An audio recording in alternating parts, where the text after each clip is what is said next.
will be? 25 minutes. Okay.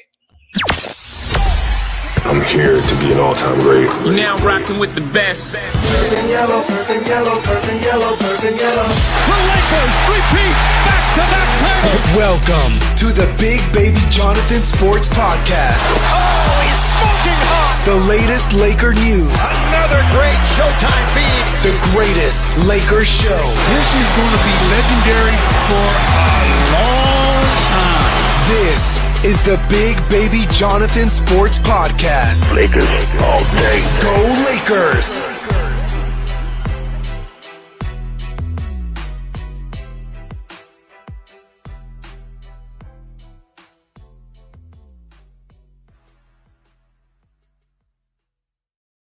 What's good, everybody? It's your boy Big Baby here from Big Baby Sports. I got a very special guest today, Arash MARKZI from Sports Tribune. Arash MARKZI, man, thank you for taking the time out of your busy schedule. Come on, man. How's it going? I'm good. Thanks for having me. Man, it's an honor, man. You inspire me to do this podcasting stuff, man. I appreciate you taking the time in a busy schedule, man. Of course. We've been meaning to do this for a while, so I'm really glad we finally connected. Yeah, most definitely, man. So tell us a little bit about your career, man. What to become a sports analyst? Well, you know what? I was always a big sports fan, but, my family is not very tall. They're not very athletic. And when I say that, my mom's, 4'11", dad's 5'1". So I knew I wasn't going to be point guard of the Lakers, but I did know that I loved sports, loved the Lakers, grew up with the Showtime Lakers. So, when I went to school, going back to grade school, but certainly high school and then college, of course, I knew what I wanted to be. I wanted to be a sports journalist. I wanted to cover these games and cover these teams. Yeah, most definitely, man. Like just in general, like this whole media stuff, like tell people that want to start their journey in media, like what kind of advice can you give them? Well, the beauty of it is now, and that your podcast is a perfect example. Like when I was coming up 20 years ago, you really had to kind of try to get a job at a major newspaper, magazine, TV network, something along those lines. It was really hard to do. I think now in 2023, and as we progress, listen, you could start your own podcast. You can hop on Substack. You can get on a blog. You can blow up on social, TikTok, whatnot. So it's not that it's simple. At the end of the day, you still have to produce content. You still have to do something where people are going to tune in. But your ability to at least get your foot in the door and say, hey, man, like I got a podcast, I got a Substack, I got a blog, I got a whatever, you could do that tomorrow. Most definitely, man. But and also too, man, like just the podcasting game, man, it's a grind, but I love podcasting. I love the work. I'd guest on my show like Dwight Howard, Ron Artest, Byron Scott. So it's, my podcast is out there, but I just want to, be more recognized in the game, Well, but that's the beauty of it, because, you send someone the link and then you're a hustler, you're a grinder. And so you get good guests on. And I think that's what happens. You get a couple of big guests. Hopefully they say something cool. Hopefully they say something that you can kind of promote on social. And then one thing leads to another. These like small companies or startups or content creators, they all started somewhere, right? And then to see them build their brand and build their company, that's really cool. Yeah, it is, man. I like people just podcasting, grinding, and let's switch to the LA Lakers, man. They got to the West Conference Finals, man. What do you think they're going to do in free agency? That starts at 3:00 today. What do you think they're going to do in free agency? I really agree with their plan of keeping this core group together. One thing that I said even before the postseason started, my thing was like, I don't really care how far they go, because it was really incredible that around the trade deadline, they're the 13th seed. They're below 500. They have no chance. And then the group that they put together gelled so quickly that they, made it to the postseason. And not only did they make it to the postseason, they knocked off the number 2 seed Memphis Grizzlies. They knocked off the defending champion Warriors. They got to the Western Conference Finals. I mean, no one would have thought that. So the one thing I said is, let's run this back. Like let's bring these guys together, full off season, full training camp, preseason, full season, and see what they could do. And so I think that they will do that. Of course, you have to make some tweaks. You have to make some changes. I think that they will. But the core group, I would love to see them come back. Yeah, me too, man. The way that they Austin Reeves, Rui Chamorro, D'Lo, just that group, the core group, man. I like their game, and I feel like us getting the training camp together and just us getting chemistry. We're in the West Conference Finals, like you said, 13th seed came back. We're 8 wins away from an NBA championship. But Denver was just better team overall. And Darvin Ham is getting a lot of hate for his rotations. You know what I mean? But that's the thing. He's still a good coach. I give him an A+ this year because certain coaches would have folded under pressure at starting 2-10. How do you feel like Darvin Ham's done with this Laker team? I think he's done great, and here's the thing. The coaching profession, especially in this league, especially in the NBA, is brutal. It's thankless. I mean, look at the guys who got fired. The 2019 NBA champion, Nick Nurse, 2020 champion, Frank Vogel, 2021 champion, Mike Budenholzer. These are champions. I mean, these are 3 straight championship coaches who get fired because maybe they had a bad postseason, they had a bad season, something went wrong. And so I think a lot of times it's so easy to blame the coaches. I think Ham made the adjustments that he had to. I think he did a fantastic job. And you brought up a good point. I mean, here's the thing. I thought the Lakers were the second best team in the postseason.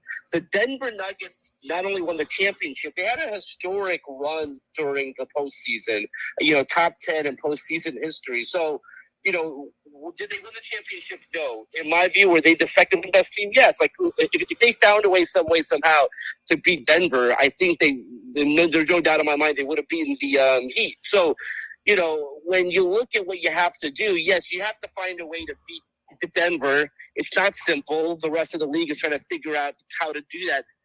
But when I say they came close, and I know they got swept, but every one of those games was tight at the end. In 3 of the 4, they had the lead in the second half. They should have found a way to win a couple of those games. It doesn't make it any easier that they lost, but they're not that far off.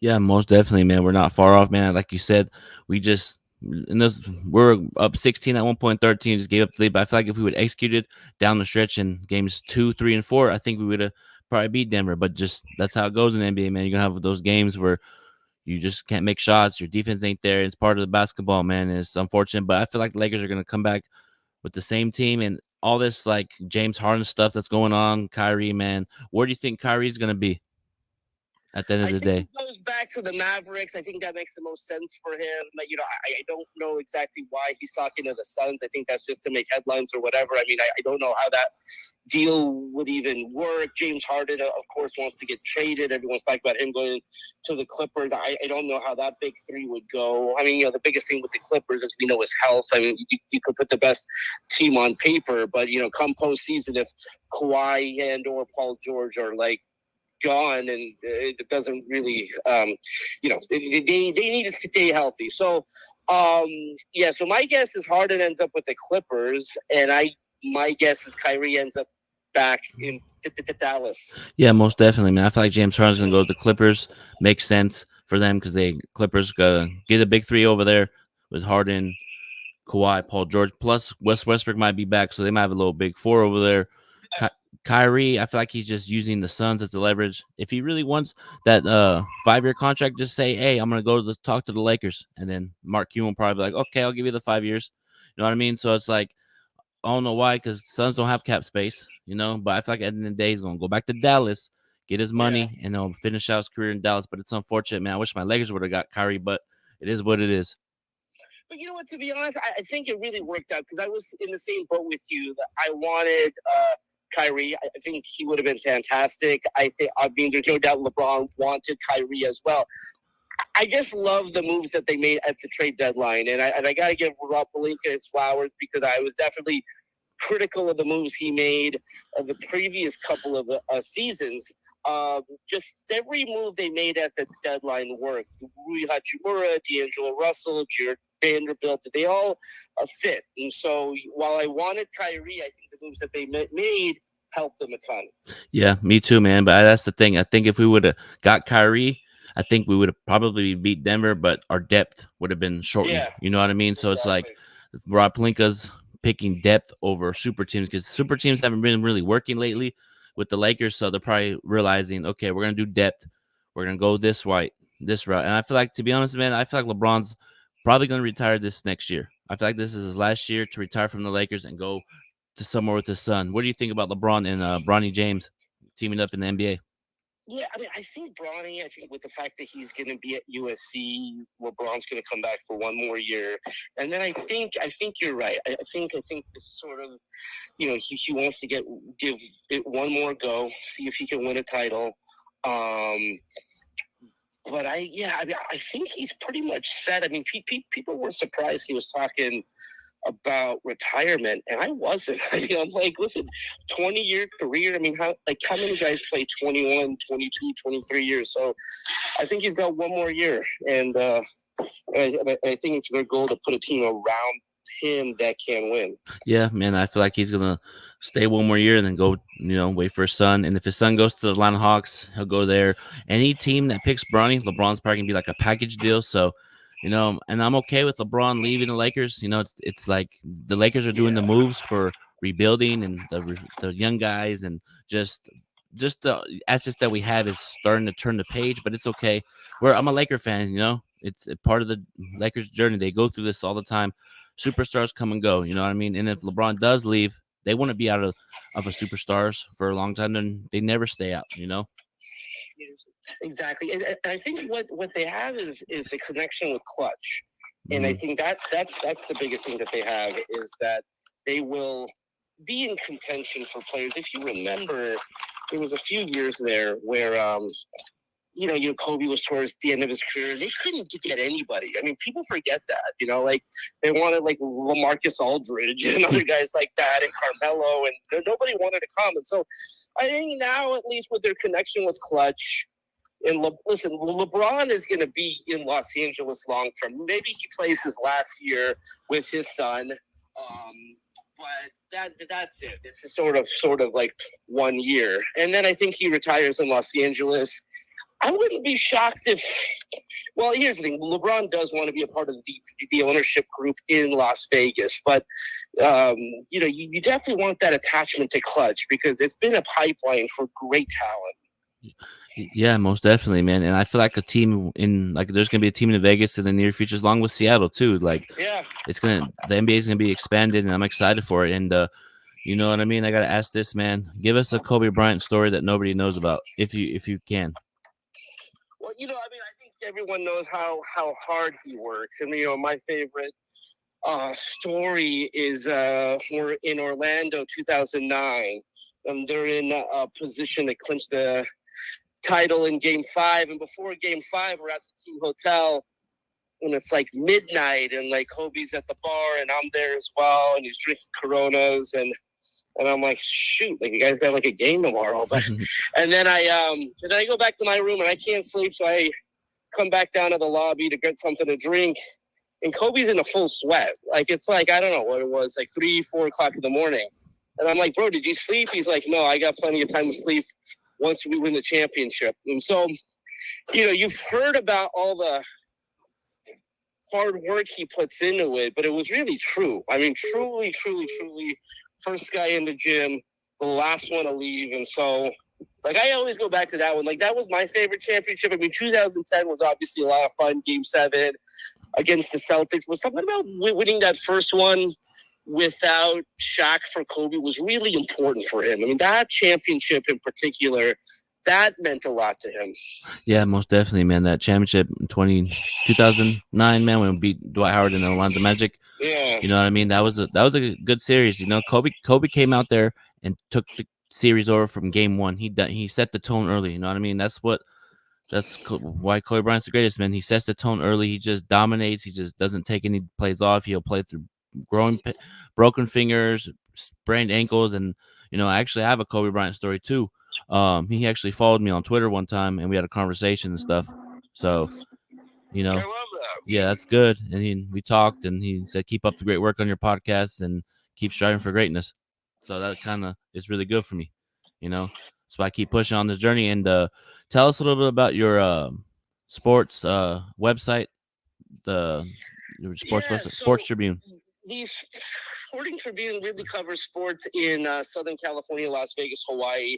I picked those markets because if you look at the regional sports network footprint, those are the places that they serve. So, when you're in Southern California, when you're in Las Vegas, when you're in Hawaii, and you turn on your television, you're going to see the Lakers, you're going to see the Dodgers, you're going to see these teams. And so I was thinking of maybe there's a way to connect them. Obviously, we know the connection of Los Angeles and Vegas. It's a very, short flight. It's so short, there's not even time to serve you like a drink anymore. It's a 35-minute flight. It's a 3.5-hour drive. And so, so we got together with some folks. We hired some journalists in each market. So it's been fun. We're going to be 1 year in September. The growth has been amazing. The hardest thing for me to do is to be patient. These things take time, but the support's been great, and we're having a blast. Yeah, man. I see you putting in that work, man. I'm proud of you, man. Keep it up. And Thank you. one more final question before I get up out of here. Before we get out of here, what is your favorite sports memory of all time that you experienced as a journalist and then as a sports broadcaster?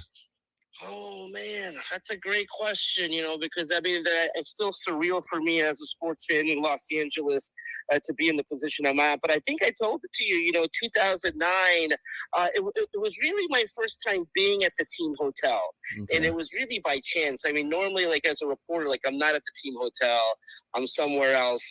But just out of luck or whatever, they booked me at the team hotel. So I really got that finals in Orlando. And back then, as you remember, it was 2-3-2. So I was really with them for a week there.